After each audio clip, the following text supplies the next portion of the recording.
हाय दोस्तों, मैं अनिल आप सभी का आपके अपने चैनल में स्वागत करता हूं। मैंने जैसा कि कहा था कि आपको वर्गमूल के लिए मैं सीरीज चलाऊंगा, तो 3 पार्ट 4 पार्ट में मैं वीडियो दूंगा इसका बेसिक्स का। बाकी आगे सवाल करेंगे तो उसके लिए अलग वीडियो दूंगा।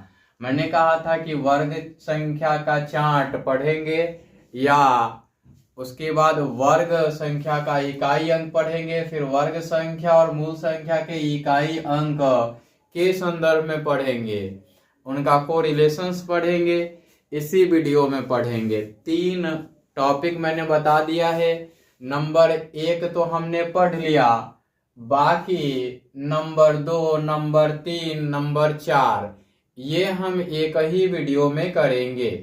बाकी आगे के लिए हम वर्ग निकालने की विधियों के संदर्भ में एक वीडियो बनाएंगे। उसके बाद हम कुछ महत्वपूर्ण प्रारूपों को पढ़ेंगे। इसके अतिरिक्त जब सवाल करने होंगे तो उनके लिए अलग वीडियो में बना दूंगा। चलिए आइए देख लेते हैं। हमने लिखा है वर्ग संख्या चार्ट और एक बॉक्स बनाया हुआ है। ऐसा क्यों किया है ये थोड़ी देर में आप सभी को पता चल जाएगा। मैं एक एक लिखूंगा, आप सभी मन ही मन दोहराएंगे, है ना। आप सभी क्या करेंगे, मन ही मन दोहराएंगे, आवाज नहीं निकालना होगा, है ना। आ जाइए, मैं यहाँ पे लिखता हूं इस बॉक्स के अंदर संख्या, यहाँ वर्ग संख्या लिखता हूं मैं, वर्ग संख्या। पुनः इसमें भी मैं संख्या लिखता हूं। अमूमन 20 तक में ही पूरा कॉन्सेप्ट समझा दिया जाता है, लेकिन मैं 30 तक लिखूंगा। वर्ग संख्या ये हो गया। बाकी आ जाइए नीचे की ओर लिखता हूं मैं बॉक्स में, संख्या 1 है और वर्ग संख्या क्या हो जाएगा, 1 हो जाएगा। संख्या 2 है, वर्ग संख्या 4 हो जाएगा। संख्या 3 है, वर्ग संख्या 9 हो जाएगा। संख्या 4 है, वर्ग संख्या 16 हो जाएगा। यहाँ संख्या 5 है, वर्ग संख्या 25 हो जाएगा। संख्या 6 है, वर्ग संख्या 36 हो जाएगा। संख्या 7 है, वर्ग संख्या 49 होगा। संख्या 8 है, वर्ग संख्या 64 होगा। संख्या 9 है, वर्ग संख्या 81 होगा। संख्या 10 है तो वर्ग संख्या 100 होगा। संख्या 11 है तो वर्ग संख्या 121 होगा। संख्या 12 है तो वर्ग संख्या 144 होगा। वर्ग यहाँ संख्या 13 होगा तो वर्ग संख्या 169 होगा। यहाँ 14 होगा तो वर्ग संख्या 196 होगा। यहाँ 15 होगा तो वर्ग संख्या 225 होगा। यहाँ पे 16 हुआ तो वर्ग संख्या 256 होगा। यहाँ 17 हुआ तो वर्ग संख्या 289 होगा, है ना।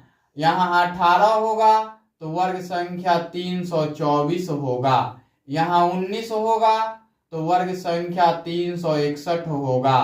यहाँ 20 होगा तो यहाँ वर्ग संख्या 400 होगा। यहाँ 21 होगा तो वर्ग संख्या 441 होगा। यहाँ 22 होगा तो वर्ग संख्या 484 होगा। यहाँ 23 होगा तो वर्ग संख्या 529 होगा। यहाँ पे 24 हुआ तो वर्ग संख्या 576 होगा। यहाँ पे 25 हुआ तो वर्ग संख्या 625 होगा। यहाँ 26 होगा तो वर्ग संख्या 676 होगा। यहाँ 27 होगा तो वर्ग संख्या 729 होगा। यहाँ 28 होगा तो वर्ग संख्या 784 होगा, है ना। यहाँ 29 होगा तो वर्ग संख्या 841 होगा। यहाँ 30 होगा तो वर्ग संख्या 900 होगा। ये पूरा याद होना चाहिए आपको। कोशिश कीजिए कि 40 तक मिनिमम याद रहे। अगर 100 तक याद होता है तो काफी आसान हो जाएगा, है ना। इतना तो समझ गए होंगे, मन ही मन दोहरा भी लिए होंगे। चलिए आ जाते हैं आगे की ओर। यहाँ पे अब आपको पढ़ना क्या है, वर्ग संख्या के इकाई अंक, वर्ग संख्या के इकाई अंक। क्योंकि हमने वर्ग संख्या चार्ट पढ़ा दिया, अब वर्ग संख्या के इकाई अंक ये दूसरा था, ये दूसरा था, है ना। अब हम तीसरे के ऊपर आते हैं, हम तीसरा भी यहीं लिख लेते हैं, चौथा भी यहीं पढ़ लेंगे। वर्ग संख्या का इकाई अंक, unit digits of a square number, है ना, ऐसा होगा। तो वर्ग संख्या का इकाई अंक क्या क्या हो सकता है, यहां देखिएगा। एक के लिए एक है, इधर भी देखिए एक के लिए एक है, यहां भी देखिए एक के लिए एक है। जिन संख्या के इकाई अंक एक हैं उनके वर्ग संख्या के इकाई अंक एक हैं, यानी एक एक होंगे। तो वर्ग संख्या के इकाई अंक में लिखेंगे, ऐसा लिखेंगे, यहां लिखेंगे वर्ग संख्या के इकाई अंक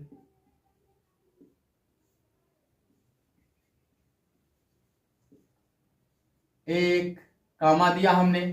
फिर देखिए दो है तो चार है, फिर यहां भी दो है तो चार है, फिर यहां भी दो है तो चार है। तो दो के बाद चार आएगा, तीन कहीं दिख रहा है, दो कहीं दिख रहा है इकाई अंक में, देखिए नहीं दिख रहा है। एक है, चार है, नौ है, छ है, पांच है, छ है, नौ है, चार है, एक है। देखिए एक चार नौ छ, एक चार नौ छ, और बीच में पांच, है ना। तो एक आएगा, चार आएगा, पांच आएगा, छ आएगा, नौ आएगा। तो वर्ग संख्या के इकाई अंक देखिए यहां भी, यहां एक चार नौ छ, एक चार नौ छ, फिर पांच आ गया, एक चार नौ छ। तो वर्ग संख्या के इकाई अंक क्या क्या हो सकते हैं, एक चार नौ छ हो सकते हैं, है ना। एक चार नौ, एक चार पांच भी लिखिए, पांच छ तथा नौ तथा नौ होते हैं। अब ये नहीं कहिए कि सर यहां तो जीरो भी आया है तो इकाई अंक जीरो भी होगा। हम इसको पढ़ेंगे दूसरे तरीका से पढ़ेंगे। क्यों ऐसा बोल रहा हूं मैं, क्योंकि आप जानते हैं कि हम लिख दे कि वर्ग संख्या के इकाई अंक 9 जीरो हो सकते हैं, तो जीरो तो आप कंफ्यूज हो जाएंगे कि एक ही जीरो आने के बाद ये नंबर स्क्वायर हो सकता है क्या, तो ऐसा पॉसिबिलिटी ही नहीं है। तो आप सभी इसके लिए हेडेक ना लें, मैं एक एक चीज बारीकी से आपको बताऊंगा, है ना। अब दूसरा चीज देखिए कि क्या नहीं हो सकते, तो इनको छोड़कर वो नहीं होंगे, यानी कि दो तीन, है ना, दो तीन सात आठ नहीं हो सकते हैं। तो लिखेंगे वर्ग संख्या के इकाई अंक, वर्ग संख्या के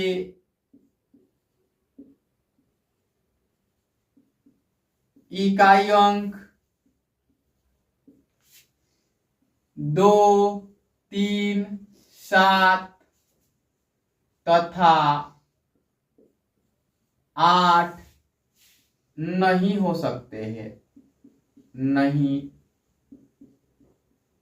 हो सकते हैं, ये होगा।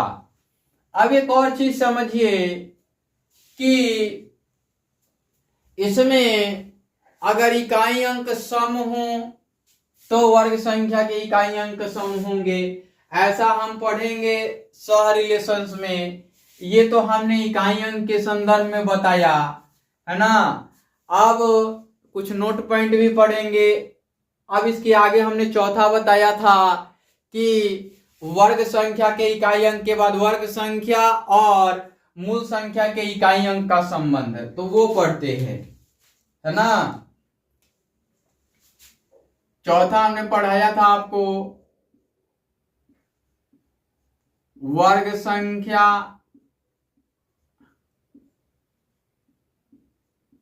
और मूल संख्या के इकाई अंक के बीच संबंध, के इकाई अंक के बीच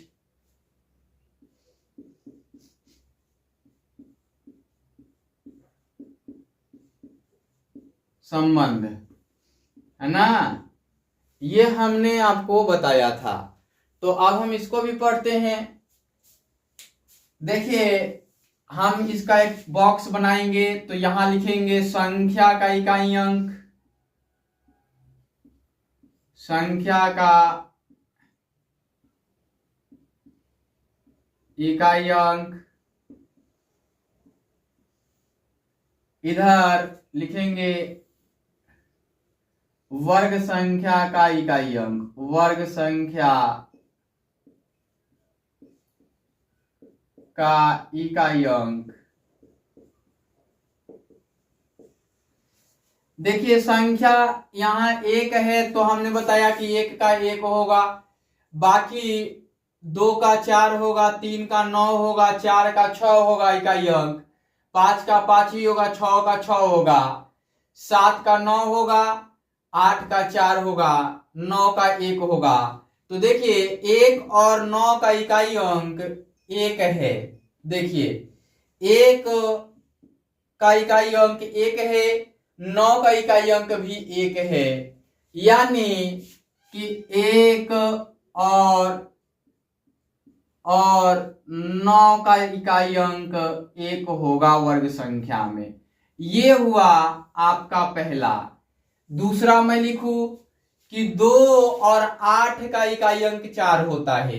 देखिए 2 का भी इकाई अंक 4 है और 8 का भी इकाई अंक 4 है। 2 का इकाई अंक भी 4 है, 8 का इकाई अंक भी 4 है, 8 का इकाई अंक भी 4 है। तो 2 और 8 का इकाई अंक क्या है? 4 है। 3 और 7 के इकाई अंक को देखिए 9 आएगा। 3 का इकाई अंक 9, 7 का इकाई अंक 9। 3 का इकाई अंक 9 और 7 का इकाई अंक 9, 7 का इकाई अंक 9 और 3 का इकाई अंक 9, यानी 3 और 7 के लिए, 3 और 7 के लिए इकाई अंक 9 आएगा, है ना। अब एक और चीज देखिए, यहां पे 4 और 6 का इकाई अंक 6 आएगा। 4 का इकाई अंक 6 और 6 का इकाई अंक भी 6। 4 का इकाई अंक 6 और 6 का भी इकाई अंक 6, यानी 4 और 6 का इकाई अंक 6 आएगा, है ना। और वो जीरो वाली बात भी हम लिखेंगे, चिंता ना कीजिएगा। ये तो हमने आपको बेहतर तरीके से पढ़ाने के लिए चैनल क्रिएट किया हुआ है। अब और भी क्या लिखेंगे? सम संख्या के इकाई अंक सम होंगे और विषम संख्या के इकाई अंक विषम होंगे, तो वो लिख लेते हैं। क्या लिखेंगे? सम संख्या के इकाई अंक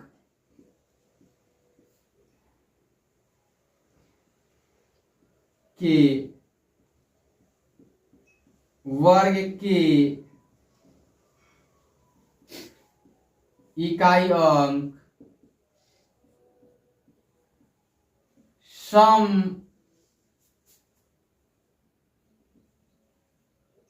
होंगे, अर्थात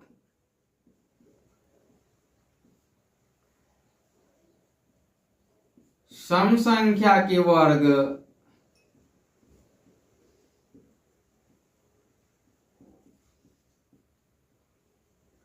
सम होंगे। दूसरा लिखेंगे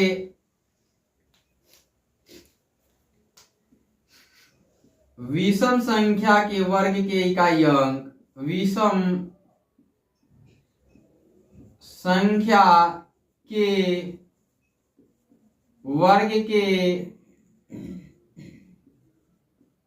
इकाई अंक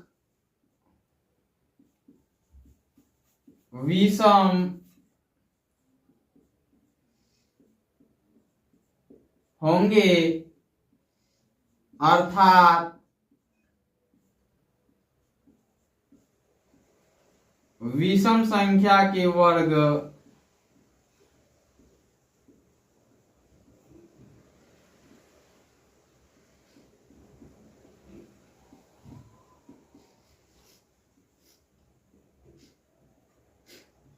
विषम होंगे। ये हो गया। अब एक और चीज बाकी रह गया है कि जब जीरो हो इकाई का अंक संख्या में, तब इकाई और दहाई दोनों के अंक जीरो होंगे, है ना। इकाई और दहाई दोनों के अंक जीरो होंगे, देख लीजिए। तो इसको भी आप चाहे तो लिख सकते हैं नोट पॉइंट करके।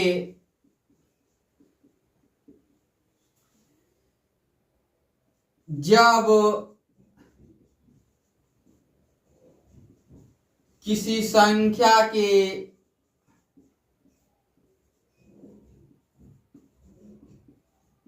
इकाई अंक शून्य अर्थात जीरो हो, तो उनके वर्ग संख्या के इकाई एवं दहाई के अंक, वर्ग संख्या के इकाई एवं दहाई के अंक शून्य अर्थात कि जीरो होंगे। ये होगा, ये हमने कहा था कि नंबर 2 वर्ग चार्ट, वर्ग संख्या चार्ट और वर्ग संख्या का इकाई अंक, वर्ग संख्या और मूल संख्या के इकाई अंक के बीच संबंध मैं बताऊंगा, ठीक है। तो यहाँ एक चीज देखिए, 1 और 9 10, 2 और 8 10, 3 और 7 9, 3 7 10, 4 6 10, यानी कि 2 नंबर ऐसा है जो जोड़ने के बाद 10 आता है, उनका इकाई अंक सेम आएगा, उनका इकाई अंक सेम आएगा। बाकी आपको मैं आगे की ओर कंटिन्यू करूंगा, वर्ग निकालने की विधियां और कुछ महत्वपूर्ण प्रारूप तब बताऊंगा कि कैसे आगे बढ़ेंगे। बाकी ये चार्ट आपको याद कर लेना होगा, ये कॉन्सेप्ट प्रत्येक लाइन याद कर लेना होगा, ताकि आपको कोई भी सवाल करने में आसानी हो, है ना। इस वीडियो में इतना ही रहते हैं, फिर मिलते हैं अगले वीडियो में। Bye bye, take care.